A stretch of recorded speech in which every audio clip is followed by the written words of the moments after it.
Okay, here we go. Let's see.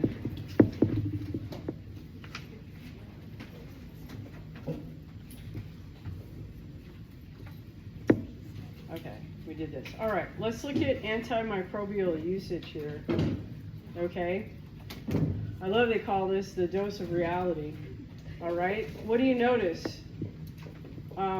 This is 2015, so this is 10-year-old data. COVID changed a lot of the dynamics here, but we don't have the same data available. But if we look at antibiotic use, per 100,000 people in Turkey, what is it? It's about 47 per 100,000. That's pretty high. Okay, where's the US in this chart? Okay, the US is right in here, okay? So, yeah. So if we're looking at world antibiotic usage, this chart kind of scares me. It should scare you. Why? Yeah, because if we're using this many antibiotics worldwide, we're going to develop what? Resistance. And we have, okay? And are there going to be great antibiotics in the future that we have now? No. They just won't develop them. They're too expensive. So, yeah, so we've got to be pretty judicious in how we use antibiotics, okay? And we kind of talked about narrow versus broad spectrum earlier, okay? This just puts a couple of things here. All right, so, and then what I did is, I like the tables and the mama sheets, right? So here's groups of drugs and what they target. And we're going to go through all of these as to what drugs that and what they target. Okay, so let's see how you understand drugs so far. A drug that targets a lipopolysaccharide in a gram-negative cell would be considered what?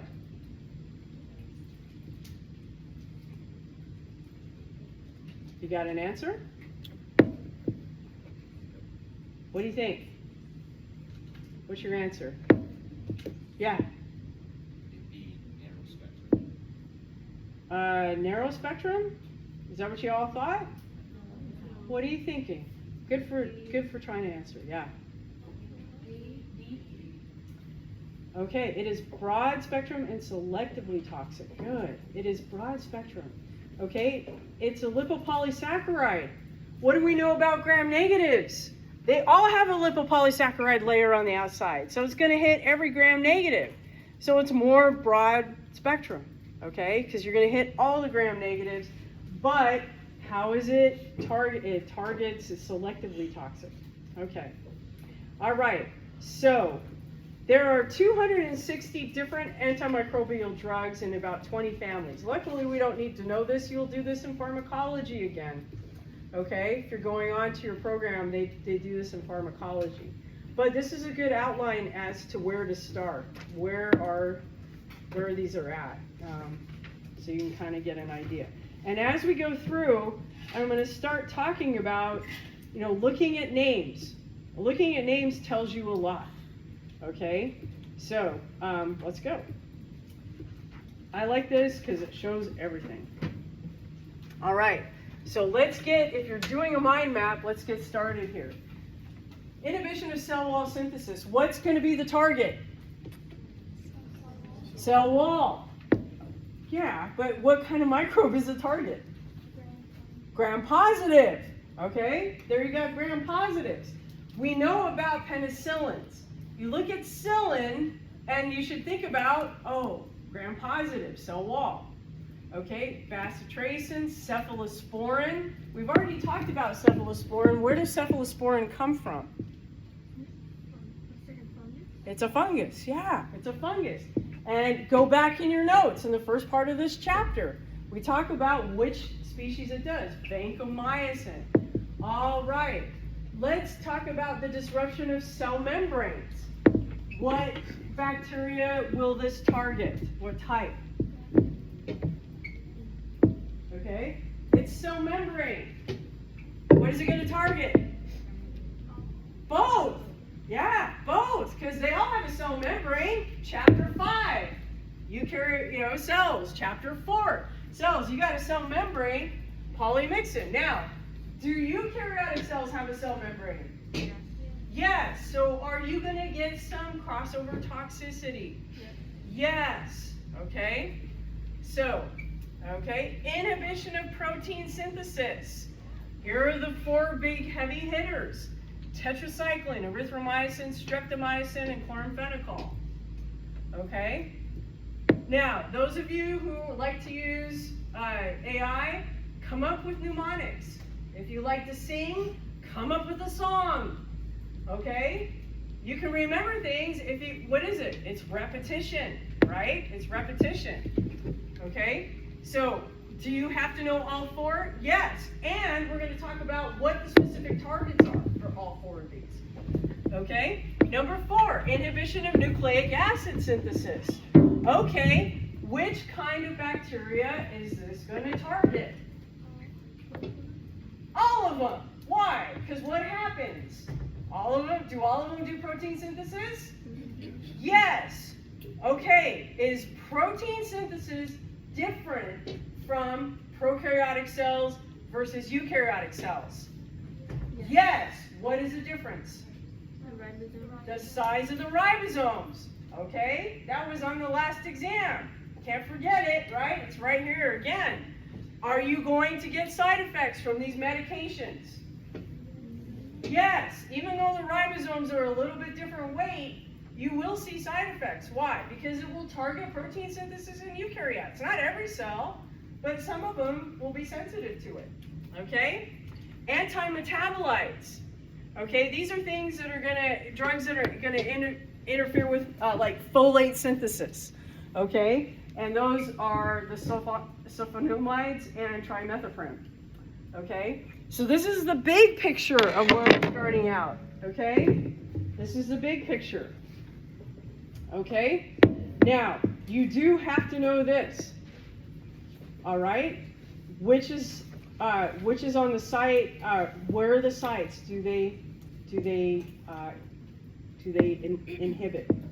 Okay, so yeah, site of action, the 50S subunit is chloramphenicol and erythromycin. Site of the action of the 30S subunit are the aminoglycosides, tetracycline, and streptomycin. Okay, now if I was taking notes on this, I would also know where these originate. Did they come from a fungus? Did they come from a bacteria? Or are they semi-synthetic? Whatever. You want to get a characterization of all these antibiotics so you get a feel for it. Did anybody go to the healthcare fair yesterday? Anybody on campus for that? Oh, I wish you had been. I really do. It was advertised. Yeah. You went? Oh, good. Who did you talk to?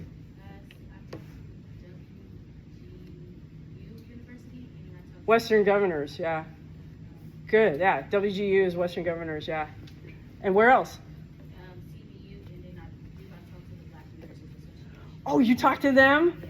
Oh, I've got a card in my pocket. I got to call them later. Weren't they cool? Yeah, I did. They were so cool. Yeah, I wish you got an email notification about this. Take advantage of these, because as you're going to find as you go through your career, it's going to be about connections. Okay? And did she talk about where she worked and stuff? She did. She's at Kaiser, right? Yeah, she was awesome. I like her. I'm trying to set her up to get her some more money. That would be nice, because they're just doing it out of the kindness of their heart. Random acts of kindness can't support stuff like that. So, yeah, but they were really cool. I'm so glad you went. Yeah. So, what did they... So she asked, she said, what do you do? I said, well, I teach micro. And she's like, oh, And then she says, do you want us to come to your class and tell them how important this stuff is? And I said, yeah, that would be great. Because she was saying on her floor where she works, all of the culture and sensitivity tests. Do you know about culture and sensitivity tests? Okay, write this down. It's not in the book. It's not on your PowerPoints, but this is something you're going to need to know. Culture and sensitivity tests are done in the clinic or in a hospital or a SNF setting, because why? What are they trying to do? they usually start antibiotics because the patient is decompensating, but then they do a swab before they start the antibiotics, and they send that out for culture and sensitivity testing. This is really common with complex UTIs. Okay, so swab, and you have to do it before you start antibiotics, right? If you start antibiotics, it doesn't tell you anything. Okay, so what do? They swab before you start them. They start on some, and then 3 days later, you'll get a culture and sensitivity report back. On that report, it tells you the microbes that they cultured and what they're resistant to. This is why it takes 3 days. Why? Because they're doing Kirby-Bauer on a lot of these that we talked about last time. That's what they're doing, is they're doing Kirby-Bauer. And if you don't remember Kirby-Bauer, go back and read about Kirby-Bauer. We talked about that. Okay? And then what happens? The floor nurses are the ones that get the data. And they've got to contact the physician and say, uh-oh, we've got resistance here. And she has to know, okay, it's resistant to chloramphenicol. What are my other options? What are my other targets? And she goes through this in her head. Do you think this is important? Yes. You think you're going to be asked questions on this on the exam? Yeah. Am I going to challenge you? You bet. I want you to be the best. I want you to be able to do this from the gate, because those are the folks that are going to get the good jobs, right? Okay, cool. So, yeah, you know this. This has got to be plastered. Get yourself a new tattoo. I don't know how you, however you want to learn it. Okay, but let's go through the different microbes. Okay. All right. So here we go. Let's talk about bacterial wall synthesis. And what microbes are going to be targeted again? Gram-positive, right.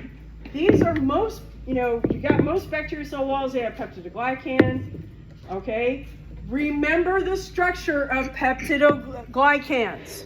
This is back from chapter 4. You should, when you think about peptidoglycans, you should think of 2 molecules. What are the 2 molecules?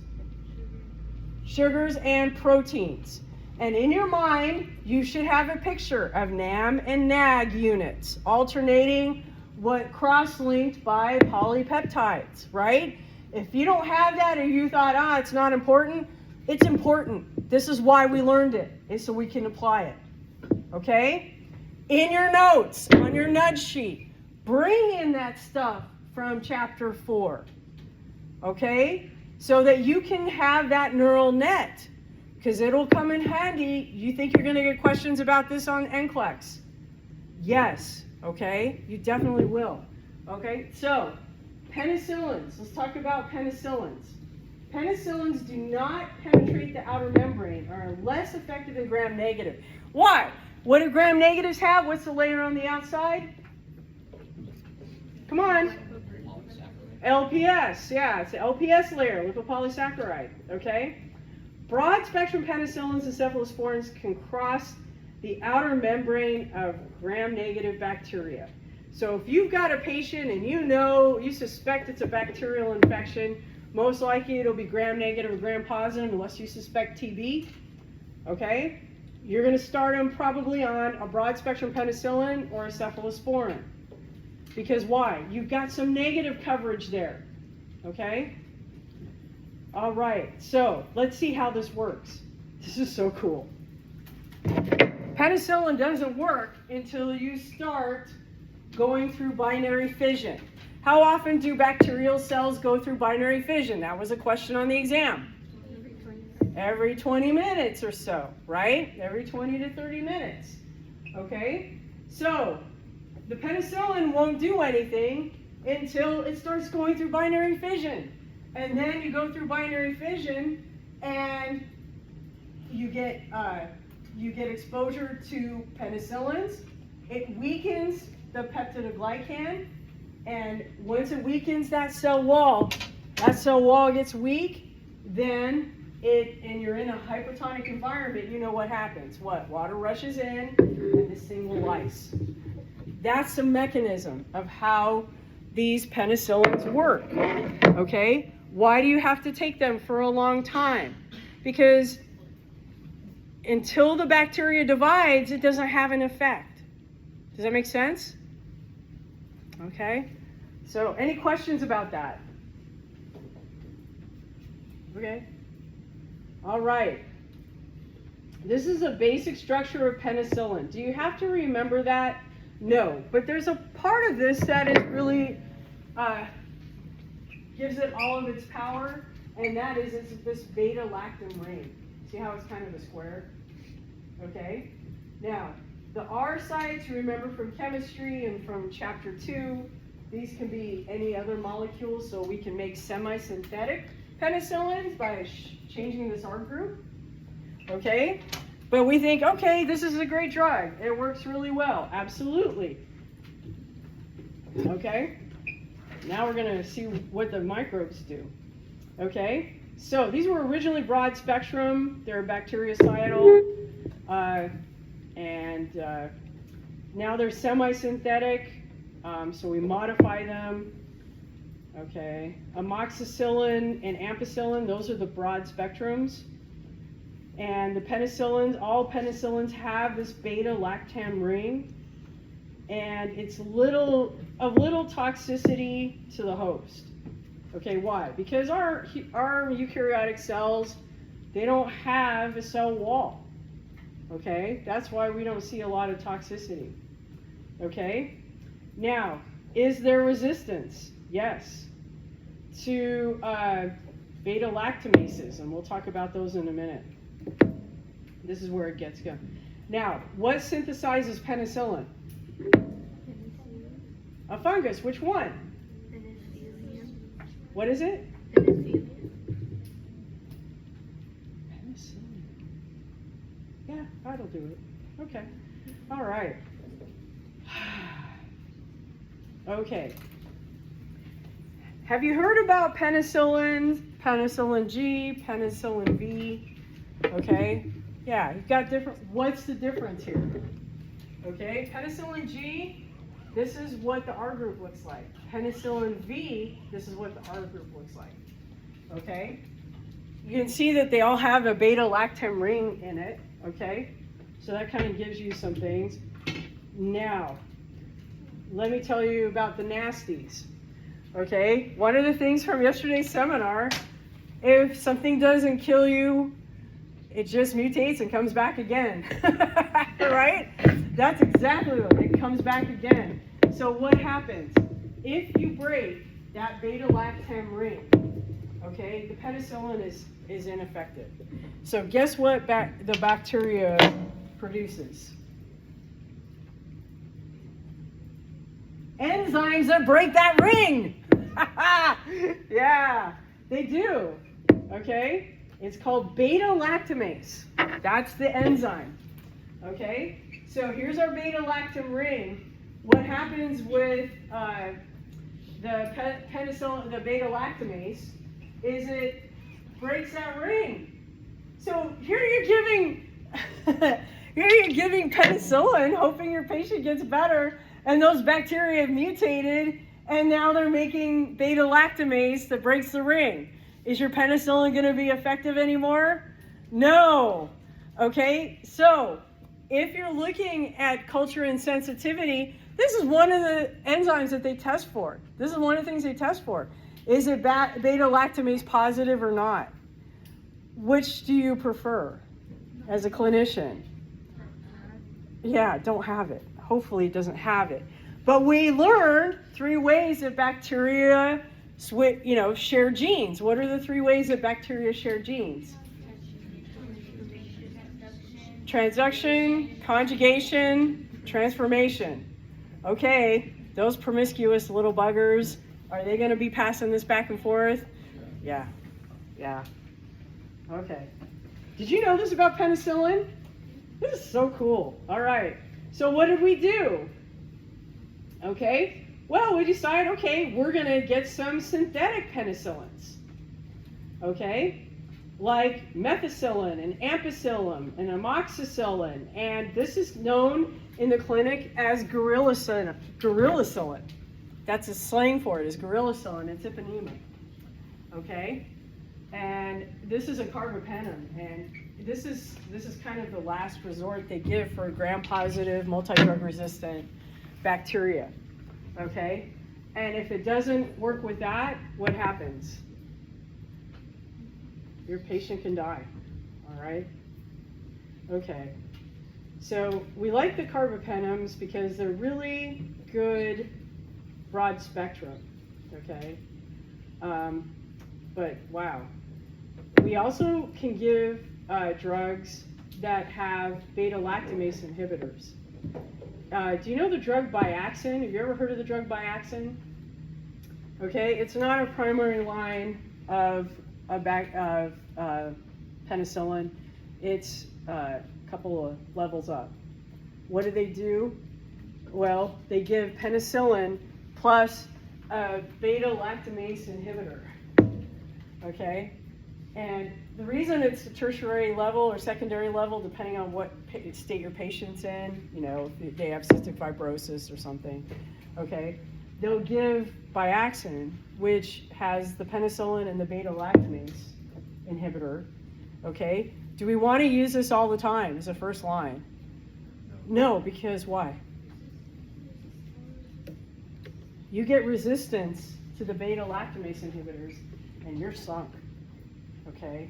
So this, there are drugs that you're going to see come across that are secondary and tertiary level because we don't want to develop resistance. They're really reluctant to prescribe them, okay?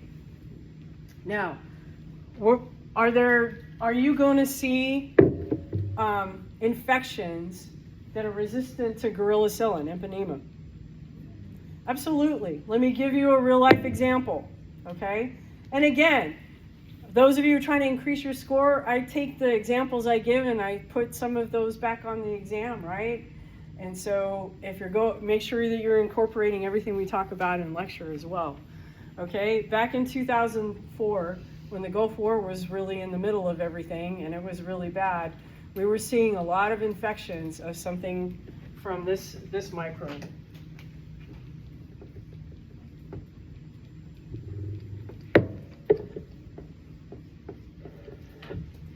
Acinetobacter. Yeah, Acinetobacter. It got the slang Arachibacter. Okay, it's gram-negative. Okay, and it's found, of all places, in soil. Okay, so what was happening? With Acinetobacter, this gram-negative infection was coming along, and they were trying all of these things. It's a Acinetobacter baumannii. We don't do a card on it. But there was a period of time where there were a lot of IEDs that were exploding. And so people were getting massive skin injuries and bodily injuries from this. And then in their wounds embedded was soil. Okay? And you can't always scrub that out. You're not always going to see it. So these patients would be, they're usually vented, they're usually amputees or partial amputees. They would develop a pneumonia, and nothing touched it. Nothing touched it. Okay? So, what do? We evacuate from the Middle East to Germany, and then we evacuate back to Walter Reed. That's where a lot of the real complicated cases go, no matter if you're in the Marines or you're in the Army, but they go back to Walter Reed for all this. And if you know Walter Reed, he's the one that helped came up with a vaccine for yellow fever. Okay, so he was a scientist, a physician in the Army. Okay, so it used to be up until about 2006 that it was only found in the evacuation chain. Where is Acinetobacter now? It's everywhere. You're going to run into this on your vented patients. Okay, it's usually a respiratory or a severe skin infection. We have nothing to really get this bug. The reason is it was so promiscuous that in its DNA it inserted 100+ multi-drug resistant genes into that by doing conjugation and transduction and transformation. Okay, so it inserted 100 different multi-drug resistant genes, including that to Legionella, to Legionnaire's disease. And so it has everything that the bacteria can totally develop in order to fight the resistance. Okay, now every 2 years I have to take an exam from the state to be a designated infectious disease control officer for the military. Okay, I have my exams coming up at the end of this month. All right, and we're getting a lot of practice questions about this. So I called the person who runs the course and I had to talk with her. And she's the head of nursing for Ventura County EMS. And she said, we're seeing this all the time. Okay? So don't think for a second that you're going to have, non-drug resist, you're not going to run into this. You will. If you're taking care of critical patients, you will. Why? Because that bacteria has gotten so many mutations, it's allowed it to spread, and now it's in the general population. Are you going to see Acinetobacter infections in your career? You bet. Back when I was teaching micro in 2006, I said to my students, watch out, this is coming. Okay? I hate to, I'm like Eeyore of, it's coming. You better know, you better be able to fight it. Okay? But I'm sorry, but that's true. And has it mutated? I bet it has. I haven't looked at the latest data to see where, how much it's mutated. But see, things like this, what did we do during COVID? We gave tremendous amounts of antibiotics, right? Tremendous amounts of antibiotics, trying to save patients. Do you think we developed resistance? We haven't even discovered all the resistance that we've developed in that 3-year period, okay? But are you gonna read about this in your book? Probably not. They don't talk about it, but this is real life, okay? This is real life. And yeah, nothing touches us. Okay, let's talk about cephalosporins. Cephalosporins come from mold. They resemble penicillins. Look at it. Do they have a beta-lactam ring? Yeah, they do. They're kind of like that, okay? This is 1/3 of all antibiotics administered. Why? If you go back to the spectrum, what is it? We looked at this last time. Cephalosporins were broad spectrum. They covered some gram-negative and some gram-positive. Okay? They are the most resistant to beta-lactamases. So if you think you've got if you're treating a patient and they didn't respond to penicillin, they might respond to a cephalosporin. Why? Because now you've got a beta-lactamase in there to try and see if we can get that resistant population. Okay? It's not very toxic, and it is these are really effective against gram-negatives. And you say, well, they don't have a big cell wall. Doesn't matter. We'll take what works. Okay? We'll take what works. So, but if you look back to the chart from last time, cephalosporins, they covered gram-negatives and gram-positives. Okay? Cool. I have a question. Yeah. When a patient, for example, gets a treatment of penicillin, Yeah. how long does it take for the doctor to know that it's not going to work? There's usually 2 signs, okay? If you've got somebody, let's say they've got a pneumonia and you don't know, or they've got a complex, infection, usually respiratory, lower respiratory. Okay. If the patient starts going downhill, you think, oh, maybe this isn't working. But they could have a gram-negative infection. And what's happening is the antibiotic is working, but the LPS layer is releasing toxins, right? So you can't go by that. You can start looking at white blood cells too to see if that's helping. So that's why when you're hospitalized, they do CBC every day, okay? And then after about, they say give it 72 hours. 72 hours, you don't see any changes in white blood cells, they're not doing too well. By then, the culture and sensitivity should be back, and then you can see what you're doing. Yeah, but if you're not doing better in 72 hours, that's kind of like, uh-oh, or what are we treating here?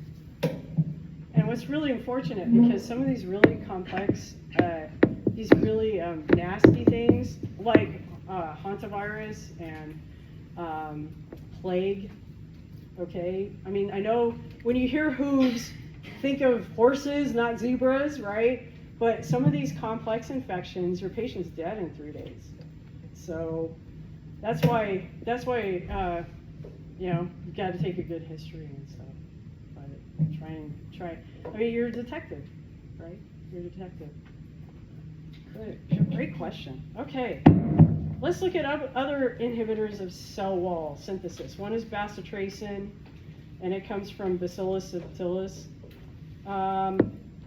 It's a topical application. We talked about this when we were talking about chemical control of microbial growth. All right, it's more narrow spectrum, it's more gram negatives, and this is like the neosporins. And you know how I feel about neosporin. We've already got so much resistance here that a lot of times neosporin isn't as effective as it was maybe 10 years ago. Okay? Then we have vancomycin. Okay, it's a glycopeptide, so what kind of molecule is it?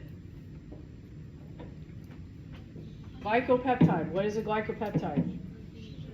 Sugar and protein, okay?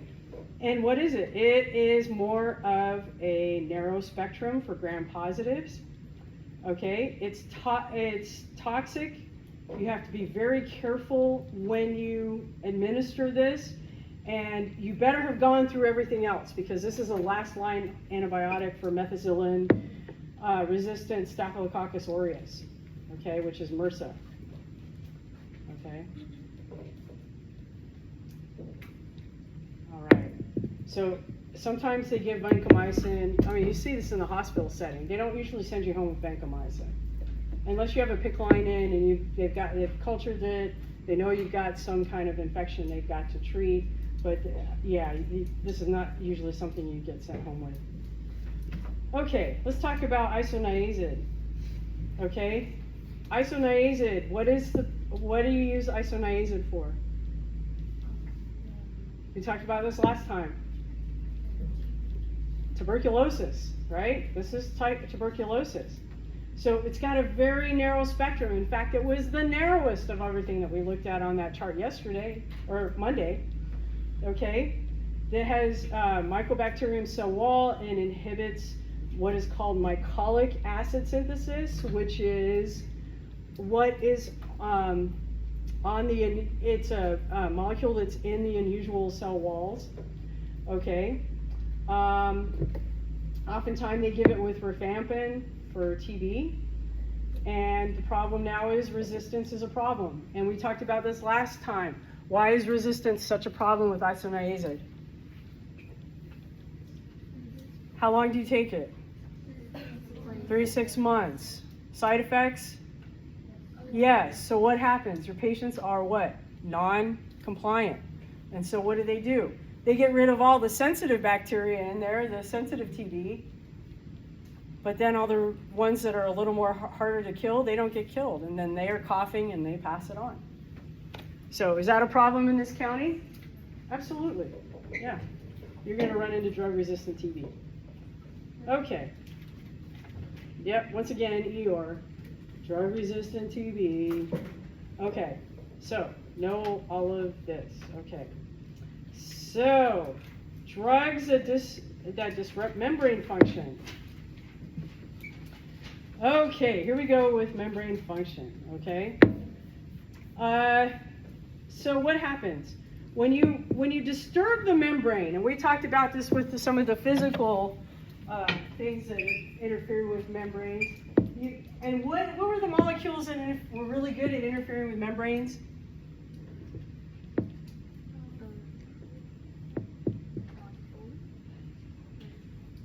Oh boy. Okay. All right. What interferes with membranes from last time? Chapter 11, what chemicals interfere with membranes? Okay, so what else? Quats. Good. What else? Detergents. What's the general term for all of these? Surfactants. Oh, I have a prediction. What are you going to be doing this weekend? Okay. You see this? This looks familiar, right? These are surfactants. When you're studying, be thinking of that. Wait a minute, I saw something like that back here. What did we talk about? Soaps, detergents, quats, surfactants. Why do surfactants work? Part of it is polar, part of it is nonpolar. Okay? These drugs are the same way.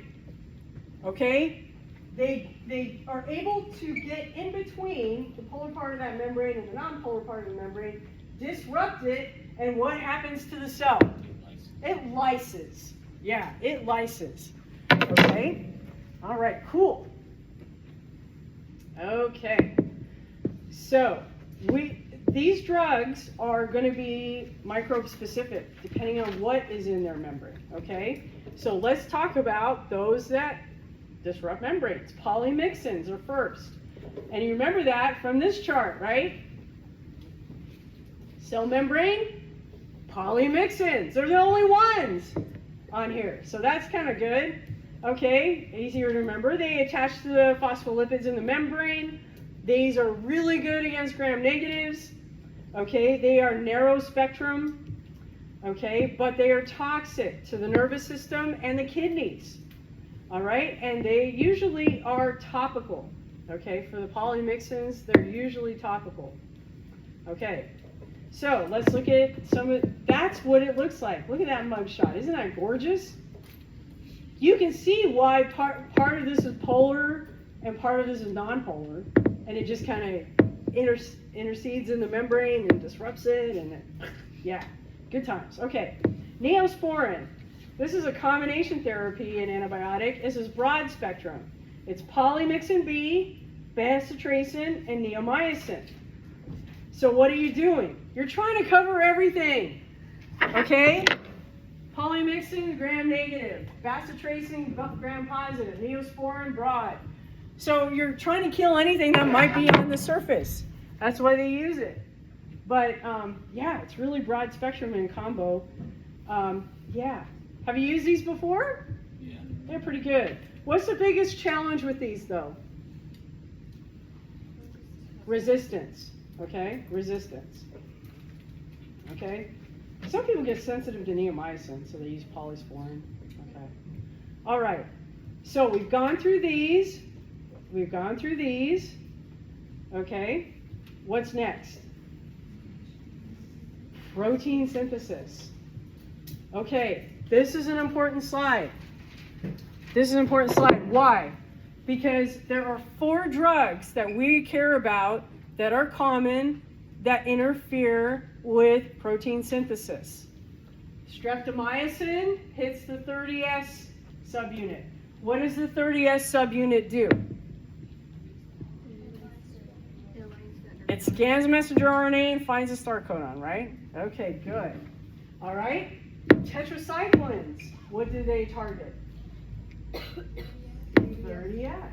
Okay. 30S. So, chloramphenicol, what is its target? Making of that peptide bond. That's what chloramphenicol does. Okay? Erythromycin, you can't translocate the ribosome. Okay? So it binds here, and you can't move that ribosome once once that drug is in position. Okay? So what do you need to know? You need to know the name of the drug, and you need to know how specifically does it block protein synthesis. Okay? Is that cool? Isn't this interesting? You're like, yeah, I mean, if you've ever been on drugs, I mean, like antibiotics, not like, hey, but if you've ever been on antibiotics, it's really fascinating to understand how it works. And then you can see some of why you get some side effects, okay? All right, so ribosomes, the prokaryotes, but you have side effects. Why? It actually, the hint here, the ribosomes are similar, but it also can target some of the mitochondria. The mitochondria doesn't work as efficiently, and so it damages mitochondria. It's an indirect thing, so you don't have to worry about it too much, but yeah. And then you've got aminoglycoside antibiotics like streptomyces, okay? And with streptomycin, what it does is it sits on the 30S subunit. It causes misreading of the mRNA. We used to use streptomycin for tuberculosis, okay? But here's a problem. You don't like to use it a lot because it targets the auditory nerve, and so little kids were losing their hearing, because of this toxicity problem. So now we use things like gentamicin, neomycin, and kanamycin. Okay, so these are newer ones that block protein synthesis. Okay, so let's talk about tetracyclines. Tetracyclines, this is what they look like.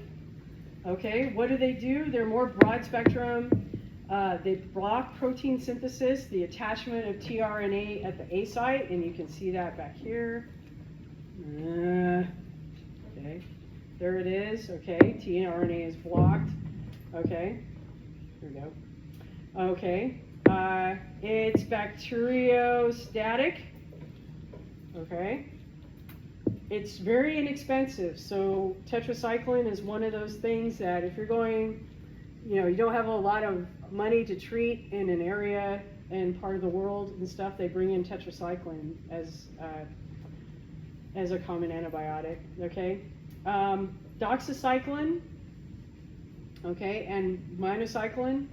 All right, doxycycline is pretty commonly used. Okay, what does it treat? It treats STDs, Rocky Mountain spotted fever, Lyme disease. These are all spirochetes, right? Typhus, acne, and protozoa. Here's some of the challenges with this.